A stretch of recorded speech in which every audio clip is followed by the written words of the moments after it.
Hi everyone, I hope you all are doing good. आज हम बात करेंगे एक ऐसे इंसान की जिसने आनंद फिल्म के इस डायलॉग के साथ बखूबी न्याय किया। बाबू मोशाय, ज़िंदगी बड़ी होनी चाहिए, लंबी नहीं। जी हाँ, और इनका नाम है सुशांत सिंह राजपूत। ये नाम अब कोई नहीं भूलेगा। आज इन्हीं की लाइफ से कुछ कोट्स उठाकर हम समझने की कोशिश करेंगे कि वो सोचते कैसे थे, उनका थॉट प्रोसेस, और उनकी कौन सी अच्छी बात हम अपनी लाइफ में अप्लाई कर सकते हैं। So let's begin. First quote is, he who thinks he can and he who thinks he can't are both usually right।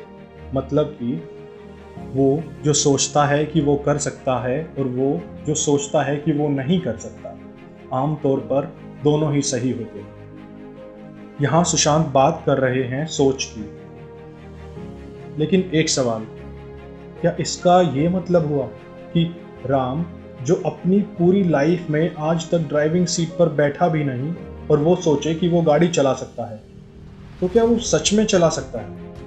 या फिर कोई भी कुछ भी सोच ले कि मैं ये कर सकता हूँ, मैं वो कर सकता हूँ, तो क्या वो सच में कर सकता है? आइए साथ मिलकर इस स्टेटमेंट को और अच्छे से समझें कि ये सोच बनती कैसे है। सुशांत से जब एक इंटरव्यूअर ने पूछा कि आप ना तो किसी फिल्म प्रोड्यूसर के बेटे हैं और ना किसी स्टार के भतीजे, लेकिन जहाँ से उठकर आप जहाँ तक पहुँचे हैं वो काबिल तारीफ़ है, कोई इतना लकी कैसे हो सकता है? तो जवाब में सुशांत कहते हैं, ये लक नहीं है। तुक्का एक बार लग सकता है, दो बार लग सकता है, बार बार नहीं, बल्कि ये मेरा बिलीफ है। अगर आपके पास सही नॉलेज है और आप किसी काम को इतना दिल से करते हैं कि आपके कई घंटे भी मिनटों की तरह बीत जाते हैं, तो आप सही ट्रैक पर हैं। फिर आप टैलेंट भी कल्टीवेट कर लेते हैं और सबसे ज़रूरी, आपका बिलीफ भी स्ट्रॉन्ग हो जाता है। अगर हम थोड़ा बारीकी से समझने की कोशिश करें तो सुशांत यहाँ प्रैक्टिस पर ध्यान देने को कह रहे हैं, जिससे कि हमारा बिलीफ स्ट्रॉन्ग होगा, जो कि रियलिटी पर बेस्ड होगा, ना कि किसी झूठ पर।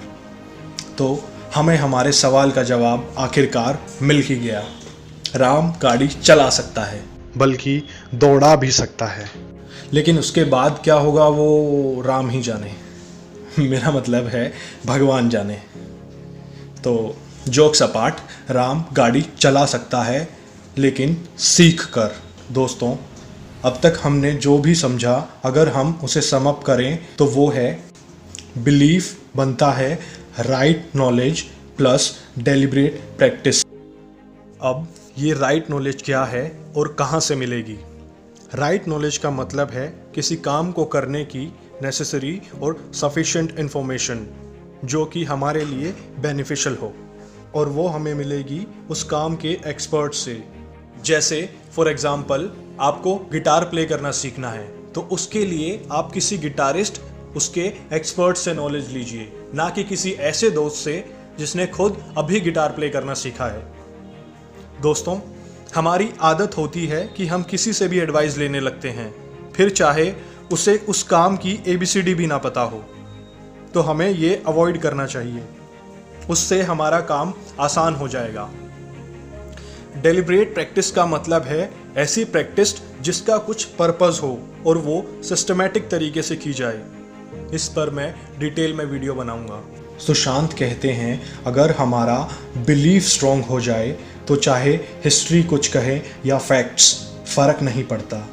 इस चीज़ का बहुत बड़ा एग्जाम्पल है खुद सुशांत। जब उन्होंने इंजीनियरिंग से ड्रॉप आउट किया, एक्टिंग को प्रोफेशन बनाने का सोचा, तो सबने कहा बहुत बड़ा रिस्क है, लेकिन वो सुशांत के लिए रिस्क नहीं था, क्योंकि इंजीनियरिंग के 3 साल में अपनी क्राफ्ट पर प्रैक्टिस करने के बाद बिलीफ बहुत स्ट्रॉन्ग हो चुका था। सुशांत अब हमारे बीच नहीं रहे, लेकिन उनकी बातें हमेशा रहेंगी। सब लोग उन्हें अपने अपने तरीके से श्रद्धांजलि दे रहे हैं, लेकिन हम अगर उन्हें सच्ची श्रद्धांजलि देना चाहते हैं तो हमें उनकी लाइफ से उनके जीने के सलीके से ज़रूर कुछ सीखना चाहिए। अगर ये वीडियो आपको पसंद आई और आपके लिए किसी भी तरह से हेल्पफुल है तो मेरी ये छोटी सी मेहनत सफल हुई। मैं ऐसी वीडियोस लाता रहूँगा। तब तक के लिए धन्यवाद।